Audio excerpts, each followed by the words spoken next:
life had a funny way of unfolding. When I married Jonathan 2 years ago, I didn't just marry a man. I married into a family one that included his 19-year-old son, Caleb. At the time, I didn't know how complex and challenging those relationships could be. I saw myself as someone who could bring warmth and care into their lives, especially Caleb's, since he'd lost his mother when he was only 12. Let me start from the beginning. My name is Evelyn. I'm 36 years old. An interior designer by profession, and someone who had spent most of her adult life focused on work. Meeting Jonathan was unexpected but wonderful. He was charming, stable, and had a way of making me feel safe. Our relationship progressed quickly, and before I knew it, I had moved into his beautiful house. A place filled with memories of his late wife and the life they built together. Then there was Caleb at first glance. He was your typical teenager, quiet, guarded and glued to his phone or game console most of the time. But as I got to know him, I realized there was so much more to him. He had a sharp wit, a disarming smile, and a depth of emotion that he rarely let anyone see. Our relationship started awkwardly, as most step-parents. Stepchild relationships do. He kept his distance, and I respected it. Slowly, over shared meals and casual conversations, we found common ground. He would sometimes join me in the kitchen as I cooked. Or we'd sit in the living room together, silently watching TV, but feeling oddly comfortable in each other's company. Jonathan, being a busy executive, was often away for work, leaving Caleb and me to share the house. At first, it was strange. I worried about overstepping boundaries or trying too hard to connect. But eventually, it started to feel natural.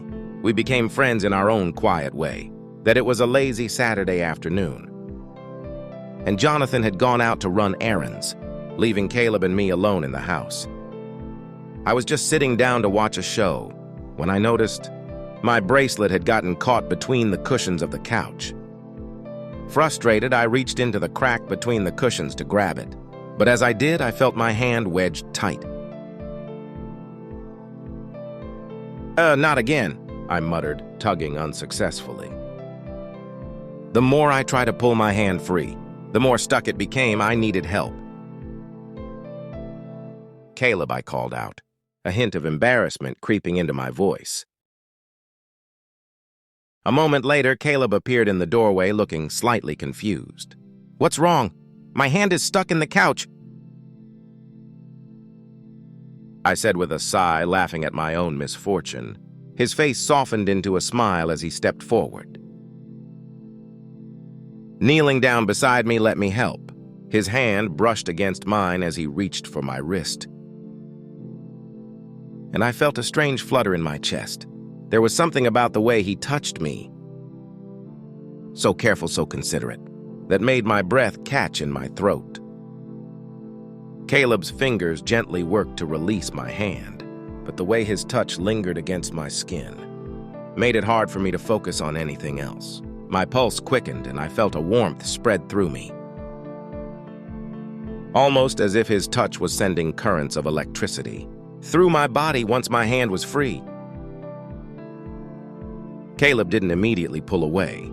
His eyes locked with mine, and I saw something in them I hadn't noticed before. Something deeper, more intense. For a moment, time seemed to stop. I should probably get back to my room," Caleb said, his voice strained. He stood up quickly, taking a step back. But I wasn't ready for the moment to end. "Wait," I said, my voice barely above a whisper. He paused, turning to face me. His eyes were still filled with that unspoken emotion, and I felt my heart race. "What is it?" Caleb asked softly. I couldn't stop myself. Slowly, I reached out and touched his arm. A gentle, hesitant gesture that seemed to speak volumes. He looked down at my hand. then back into my eyes. Neither of us moved. But the space between us felt charged with something, more than just friendship. "I've been feeling something, Caleb," I confessed, my voice trembling slightly. "I don't know what it is, but it's there between us." He didn't say anything at first, but his gaze softened. He stepped closer. His presence overwhelming and comforting all at once. "I feel it too," he whispered, and before I could respond, his lips were on mine. The kiss was soft, at first tentative, as if we were both unsure of what it meant. But as his lips moved against mine, my hesitation melted away, replaced by an urgent desire I could no longer deny. Caleb's hand slid to my back, pulling me closer, and I could feel the heat of his body against mine.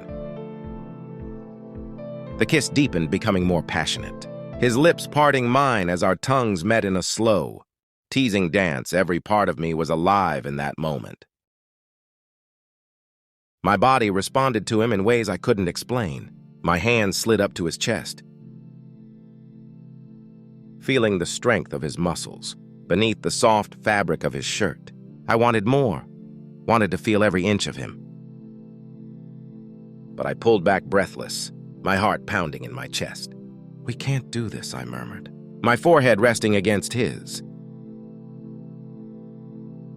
It's wrong," but Caleb's hands were on my waist. His grip firm, yet gentle. "I don't care," he said, his voice low and filled with desire. "I need this. I need you." The next few days were a blur of stolen glances, lingering touches, and unspoken words. We couldn't keep our distance from each other. Every time I saw Caleb, my heart raced. Every touch sent shivers through me. He would help me in the kitchen, brushing past me, his hand lightly grazing mine, and I would feel the heat build inside me, a fire I didn't know how to extinguish. One afternoon, Caleb sat down beside me on the couch. Closer than usual, he didn't say anything at first. Just sat there, his eyes focused on the TV, but I could feel the tension in the air, the electricity that crackled between us. Without thinking, I turned to him. "Caleb," I whispered, my breath catching in my throat. "What are we doing?" "I don't know," he said, his voice barely a whisper. "But I can't stop thinking about you." Before I could respond, his hand slid to my thigh, his touch sending a jolt of heat through me. He leaned in, and this time I didn't pull away. I welcomed his kiss, this time more desperate.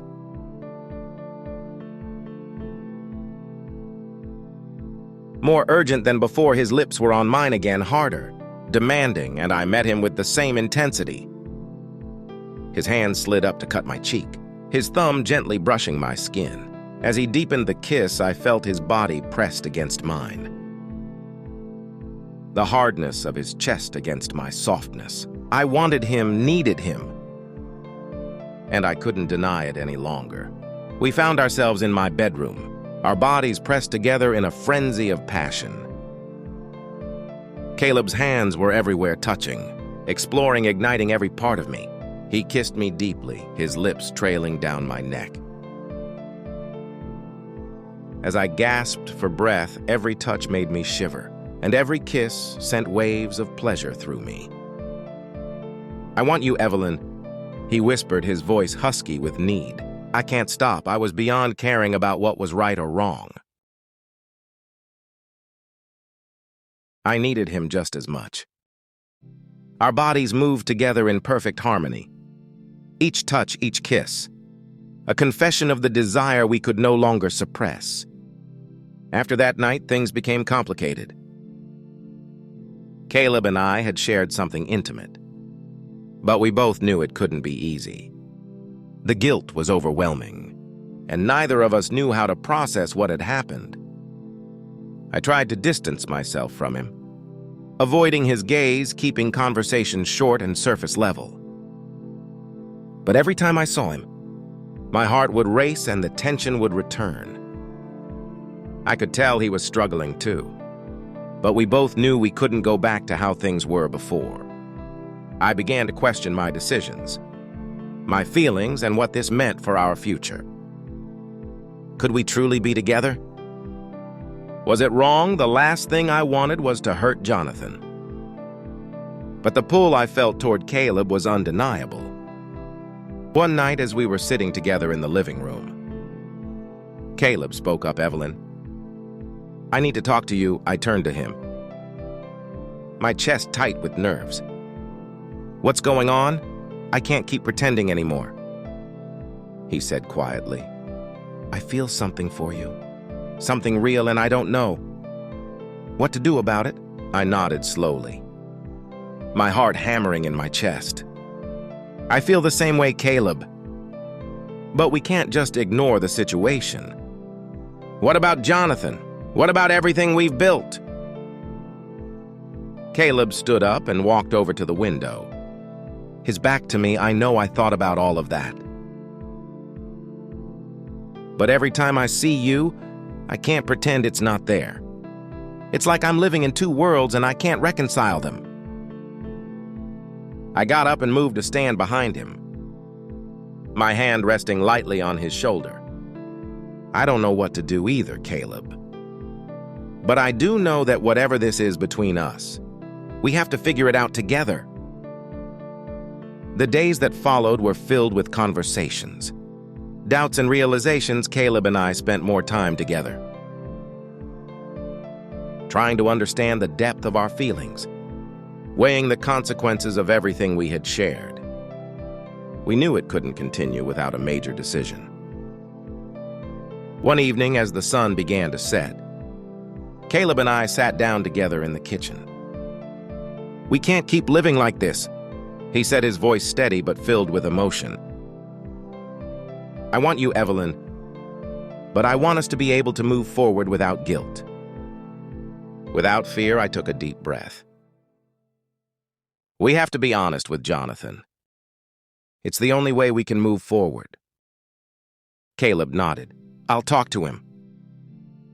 But I need to know you'll be there, whatever happens."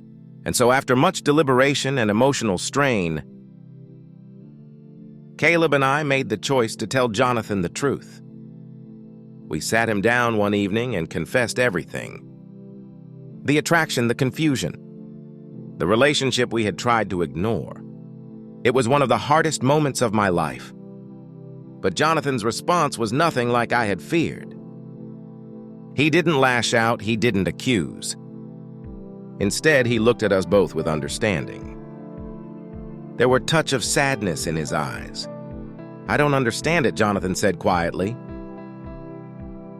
"But I can see how much you care for each other. I just want you to be happy." That was the turning point. We had faced the truth, and somehow we had emerged stronger. Months passed, and though it wasn't always easy, Caleb and I built a life together. We decided to take things one day at a time, focusing on the bond we had and the love that had grown between us. Jonathan remained a part of our lives, though things between us were different. He was still a friend, still a part of our family. But Caleb and I had found a way to navigate this complicated path. In the end, our love was something that had to be fought for, something that had to be carefully nurtured. But we knew it was worth it. Caleb and I had found something real, and we weren't going to let go of it. As I sit here reflecting on everything that has happened, I realize that love is never simple. It's messy, complicated, and sometimes painful. But when you find the right person, when the connection is undeniable, it's worth everything you've been through to get there. Caleb and I have made our peace with the past. And together we're building a future. And for that, I'll always be grateful.